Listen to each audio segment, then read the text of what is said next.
అందరికి welcome back to my YouTube channel AI stories by Anjali. ఈరోజు మనం ఈ వీడియోలో ఫ్యూ షాట్ లెర్నింగ్ అనే ఒక కాన్సెప్ట్ గురించి డిస్కస్ చేద్దాం. సో చాలా రోజుల తర్వాత మళ్ళీ మన వీడియోలో కోడింగ్ టాపిక్ అనేది వచ్చేసింది. సో ఈరోజు మనం ఫ్యూ షాట్ లెర్నింగ్ అనే టెక్నిక్ని నేమ్ ఎంటిటీ రికగ్నిషన్ అనే ఒక కాన్సెప్ట్ని చాట్ జీపీటీ ఏపీఐ యూజ్ చేసి ఎలా చేయాలనేది ఈ వీడియోలో చూద్దాం. సో అంతకన్నా ముందు ఎవరైనా మన ఛానల్ని ఫస్ట్ టైం చూసినట్లయితే ప్లీజ్ లైక్ చేసి షేర్ చేసి సబ్స్క్రైబ్ చేసుకోవడం మర్చిపోకండి. అలాగే ఎవరైతే మన ఛానల్ని సపోర్ట్ చేస్తూ ఎంకరేజ్ చేస్తున్నారో చాలా థ్యాంక్ యూ వాళ్ళందరికీ. సో ఇంకెందుకు ఆలస్యం వీడియోలోకి వెళ్ళిపోదాం. So first few shot learning అనేది మనం ఆల్రెడీ లాస్ట్ వీక్ వీడియోలో 3 టెక్నిక్స్ గురించి చూసాం. 0 shot learning, 1 shot learning and few shot learning. So ఇప్పుడు మనం ఫ్యూ షాట్ లెర్నింగ్ అనేది పైథాన్ ఎలా ఇంప్లిమెంట్ చేయాలనే దాని గురించి చూస్తాం.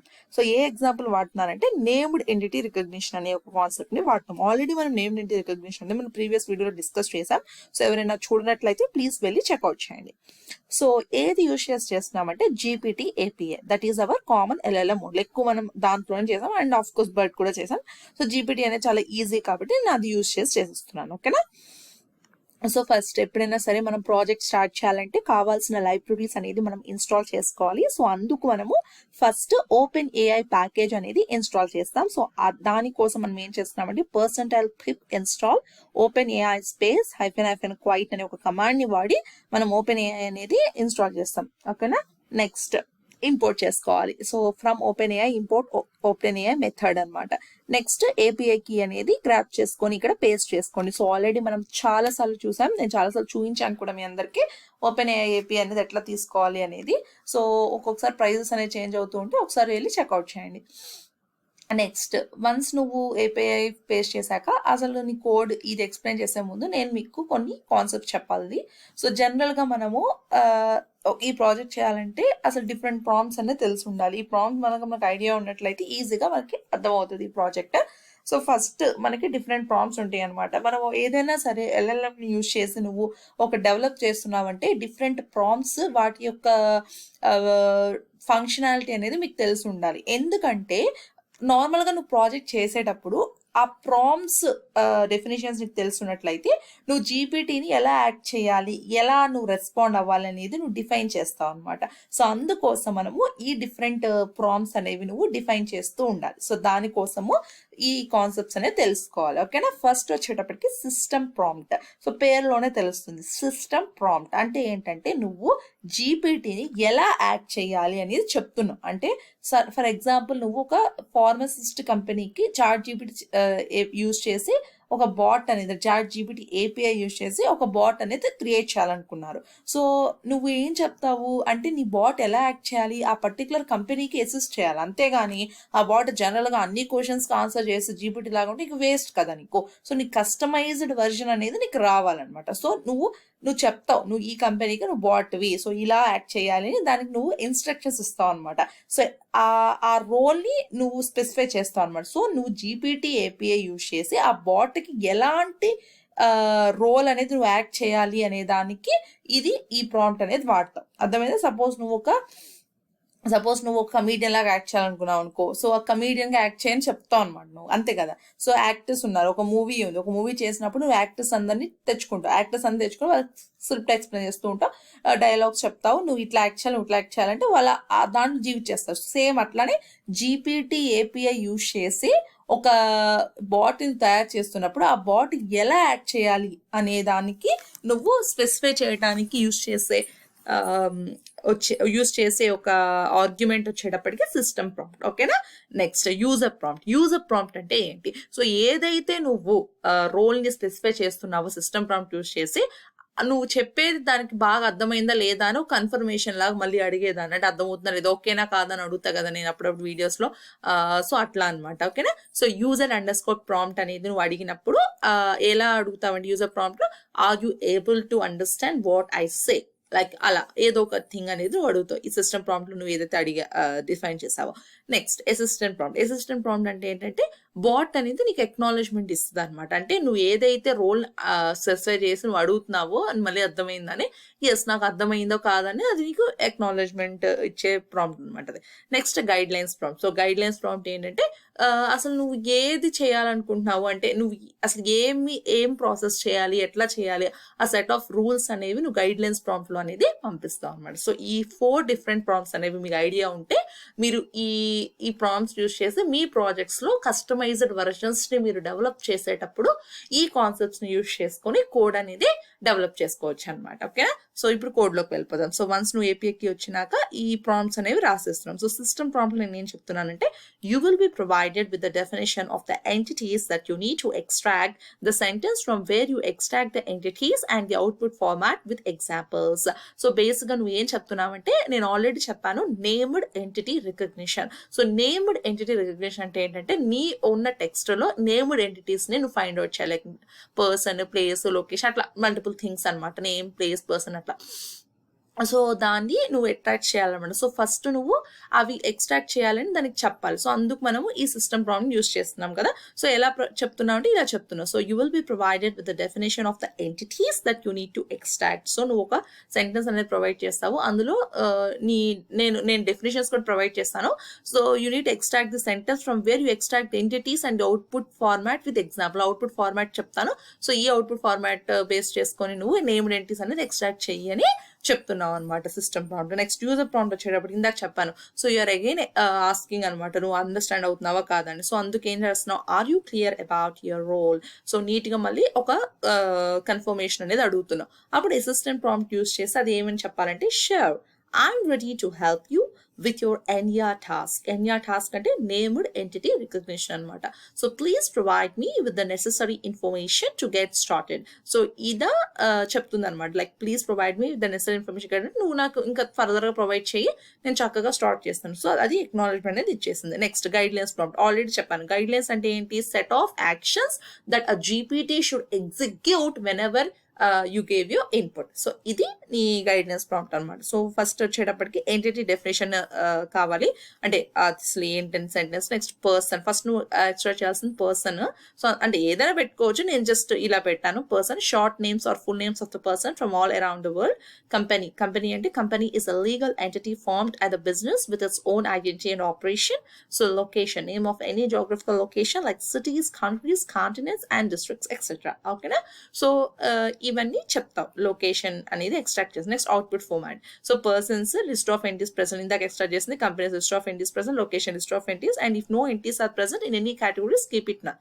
సో బేసిక్ గా ఒకటి మీరు గుర్తుపెట్టుకోవాల్సింది ఏంటంటే, ఇప్పటి వరకు మనము చేసేది అన్ని లాజిక్స్ యూజ్ చేసి, లూపులు యూజ్ చేసి ఇవన్నీ చేస్తాం. కానీ టెక్స్ట్ డేటాలో కూడా, అంటే ఇప్పుడు చూడండి మీకు ఫ్యూచర్లో కూడాను, అంటే నేను స్మాల్ ఎగ్జాంపుల్ చెప్తున్నాను. బేసిక్ గా నువ్వు ఈ జీపీటీస్ కానివ్వండి, ఎల్ఎల్ఎంస్ కానీ ఏంటంటే సేమ్ మన మనిషి ఎట్లా అయితే కన్వర్జేషన్ చేస్తున్నామో అలానే రెస్పాండ్ అవుతుంది. ఇక్కడ నువ్వు చూడు ఏం చెప్తున్నావు, if no entities are present in any categories keep it none. అర్థమైందా? సో అంటే ఏ ఎంటిటీస్ నువ్వు ఫైండ్ అవుట్ చేయకపోతే ఆ ప్లేస్ లో నువ్వు నన్ను అని రాస్తున్నావు. అంటే నువ్వు జనరల్ టెక్స్ట్ లాంగ్వేజ్ ఇస్తున్నావు. సో దాన్ని ప్రాంప్ట్ అంటారు. అర్థమైందా?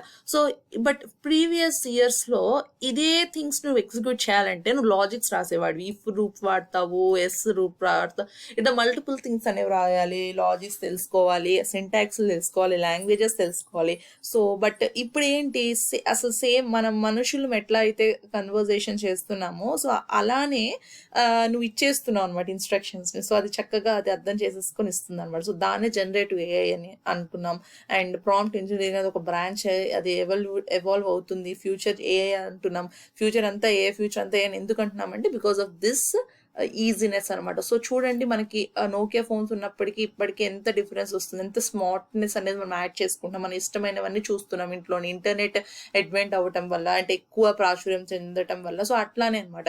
సో ఎప్పుడు కూడాను రానున్న కొద్దీ మనకు కావాల్సిన థింగ్స్ అని మనం అప్రోచ్ అయ్యే విధానం అనేది మారుతూ ఉంటుంది కదా, టెక్నాలజీస్ మారటం వల్ల. అలాగే మనకి ఈజీగా దొరికే థింగ్స్, అంటే ఈజీగా చేసే విధానం అనేది మనం తెలుసుకుంటూ ఉంటాం. కాంప్లెక్స్ థింగ్స్ రెడ్యూస్ చేసి. సో అందుకే ఏఐ యూజ్ చేసి అన్ని ఆటోమేట్ చేస్తున్నారు అనమాట. సో ఎవరైతే ఈ ఫీల్డ్లో ఇంట్రెస్ట్గా ఉండి ఈ ఫీల్డ్ని మీరు పర్స్యూ చేయాలనుకుంటున్నారు, డెఫినెట్గా రేపు ఫ్యూచర్లో ఇది ఒక బ్రాంచ్ లాగా కూడా రావచ్చు. ఎందుకంటే ఇప్పుడు సిఎస్సి తర్వాత డేటా సైన్స్, సైబర్ సెక్యూరిటీ, ఇట్లా ఐఓటీ, ఇట్లా మల్టిపుల్ బ్రాంచెస్ అనేవి వచ్చినాయి. అండ్ వీటిల్లో కూడా ఇంకా మళ్ళీ సబ్ బ్రాంచెస్ వస్తున్నాయి, లైక్ మెషిన్ లెర్నింగ్ అని ఇట్లా. అలానే ఏఐ వస్తుంది, లైక్ ఏఐలో కూడా మల్టిపుల్ ఏఐస్ వస్తాయి అనమాట. సో ఎలా అయితే మనకి లైక్ మెడికల్లో మనకి మంచిగా cardiologist, neurologist, nephrologist multiple things ఉన్నాయి. సేమ్ ఏఐలో కూడా నీకు మల్టిపుల్ థింగ్స్ అనేవి ఎవాల్వ్ అవుతూ ఉంటాయి అనమాట ఫ్యూచర్లో. సో స్టార్టింగ్ నుంచి మంచిగా నేర్చుకోవాలి, ఇది అంత ఐడియా ఉండాలి, మాకు ఈ ఫీల్డ్ అంటే ఇంట్రెస్ట్ అన్న వాళ్ళు డెఫినెట్గా మీరు ప్లేలిస్ట్ అనేది వాచ్ చేయండి. మంచి థింగ్స్ అనేవి మీకు అర్థమవుతుంటే మీకు డౌట్స్ ఉన్నా నన్ను అడగండి, నేను రెస్పాండ్ అవుతాను. సో సారీ అంటే మధ్యలో డివేట్ అయిపోయాను. సో సో ఇట్లా చెప్పాం. సో న్యూ ఎంటిటీస్ కనుక మీరు ఫైండ్ అవుట్ చేయలేకపోతే ప్లీజ్ నన్ను అనేది పెట్టేసేయని చెప్తున్నాం. నెక్స్ట్ ఎగ్జాంపుల్స్ ఇస్తున్నాం, సెంటెన్స్ ఇస్తున్నాం. Daniel works for IBM which is headquarters in New York. So దీనికి అవుట్పుట్ వచ్చేటప్పటికి పర్సన్ వచ్చేటప్పటికి డానియల్ ఉంది. So company IBM and location వచ్చేటప్పటికి న్యూయార్క్. అండ్ సెకండ్ సెంటెన్స్ ఇస్తున్నా, Denis and Gunnar are friends, they met each other in California. So person వచ్చేటప్పటికి Denis Gunnar, location వచ్చేటప్పటికి California, company వచ్చేటప్పటికి none. ఎందుకంటే company ఏం లేదు కదా, సో ఏం లేనప్పుడు ఏం చెప్పుకున్నాము, నన్ను పెట్టుకున్నాం. సో అందుకు నెక్స్ట్ సెంటెన్స్ అనేది అసలు ఏం లేదు, అవుట్పుట్ అనేది బ్లాంక్ ఇట్లా. ఓకేనా? సో ఇలా నువ్వు నీ థింగ్స్ అనేది ఇచ్చేసావు. ఓకేనా? నెక్స్ట్ మోడల్ 1 యాజ్ యూజువల్ ఇదివరకు వీడియోస్లో కూడా చూసాము ఏ మోడల్స్ వాడాలనుకుంటాం. సో మల్టిపుల్ మోడల్స్ ఉన్నాయి. సో మోడల్ 1 వచ్చేటప్పటికి GPT 3.5 టర్బో ఇచ్చాను. మోడల్ 2 వచ్చేటప్పటికి GPT 4 turbo preview and which underscore model అనేది ఒక వేరియబుల్ తీసుకొని ఆ రెండిట్లో ఏదైతే నువ్వు కాల్ చేయాలనుకుంటున్నావో ఈజీగా యాక్సెస్ చేసుకోవచ్చు అని ఈ వేరియబుల్ క్రియేట్ చేశాను. సో మోడల్ 1 ఇస్తున్నాను. సో నెక్స్ట్ నువ్వు ఈ స్మాల్ ఫంక్షన్ అనేది ఒకటి డిఫైన్ చేస్తున్నావు, ఎందుకంటే నువ్వు జీపీటీకి పాస్ చేయాలి కాబట్టి. సో డెఫ్ ఓపెన్ ఏపీ _NER అంటే మీనింగ్ఫుల్ నేమ్ ఉండాలి కాబట్టి ఓపెన్ ఏఐ యూస్ చేస్తున్నాం కాబట్టి _NER అంటే నేమ్ ఎంట్రీ రిక్వెస్ట్. సో అలా ఈ నేమ్ పెట్టాను. అండ్ ఫైనల్ _ప్రాంప్ట్ ఇచ్చాను. Input and response is equal to client.chart.completions.create of model equal to which _ model. So messages is equal to role system, content system prompt, role user, content user prompt, అలా role assistant, role user. So final prompt. So basic ఏంటంటే already మనము చెప్పాను system, user, assistant, user. So ఈ things అనేవి వరుసగా నువ్వు define చేయాలని పైన డిస్కస్ చేసినట్టు అవన్నీ పాస్ చేస్తాం అనమాట. Next return response.choices.message.content.string and slash ఏంటంటే నువ్వు గ్యాప్ రావాలి కాబట్టి నెక్స్ట్ లైన్ పెట్టాము.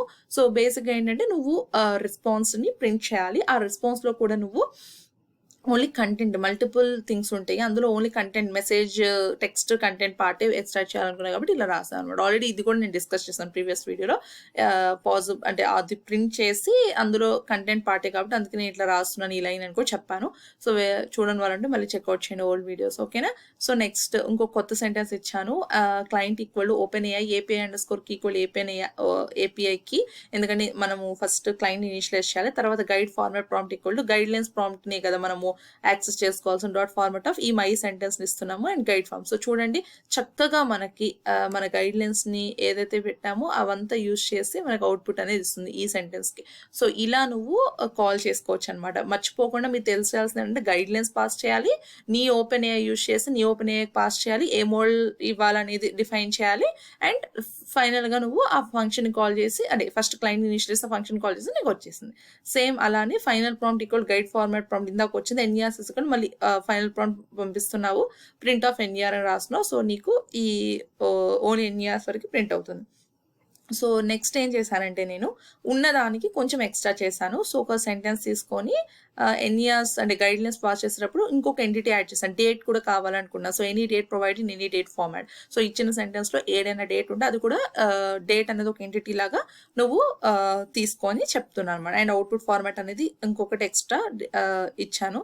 సో ఇక్కడ చూడండి, ఇక్కడ మనకి కంపెనీ నన్ను ఉంది. సో అట్లా డేట్ కూడా ఒకవేళ లేకపోతే నన్ను అనే ఇస్తుంది అనమాట. సో ఏదైనా నీకు కనపడకపోతే లేకపోతే వచ్చిన ఎంటర్ నన్ను వస్తుంది అనమాట. సో కొత్త సెంటెన్స్కి విచ్ మోడ్ లేకుండా మళ్ళీ మోడ్లో అని చెప్పాను. So guide format prompt variable ఇచ్చి గైడ్లైన్స్ ప్రాంప్ట్ని కాల్ చేశాను ఈ న్యూ సెంటెన్స్కి. సో న్యూ సెంటెన్స్కి అది ఇక్కడ ఇచ్చింది. సో ఈ న్యూ సెంటెన్స్ని ఇన్పుట్గా పంపించాము. And final prompt is equal to guide underscore from prompt ఈ వేరియబుల్. అండ్ అగైన్ ఈ ఫైనల్ ప్రాంప్ట్ని నువ్వు ఓపెన్ ఏఐకి పాస్ చేయాలి కదా. సో జీపీటీ ఏపీఐ యూస్ చేసే కదా నీకు రెస్పాన్స్ వస్తుంది.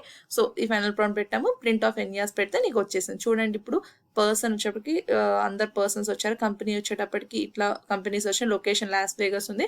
డేట్ చూడండి సండే ఫిబ్రవరి ఉంది కాబట్టి నీ ఇన్పుట్లో ఇది. సో ఈ విధంగా మనకి మోడల్ అనేది చక్కగా అర్థం చేసుకొని ఎన్యాస్ అనేవి ఇచ్చిందనమాట. సో ఏం లేదు, జస్ట్ రూల్స్ డిఫైన్ చేస్తావు, ఏపీఎస్ యూస్ చేస్తావు, కాల్స్ చేస్తావు, 2 ఫంక్షన్స్ని పెట్టేస్తావు. ఏదైతే నువ్వు కావాలనుకుంటున్నావో నీ ఎంటిటీస్ అవి గైడ్ లైన్స్లో పాస్ చేస్తావు. అర్థమైంది అనుకుంటున్నాను. నెక్స్ట్ వీడియోలో కలుద్దాం. బాయ్.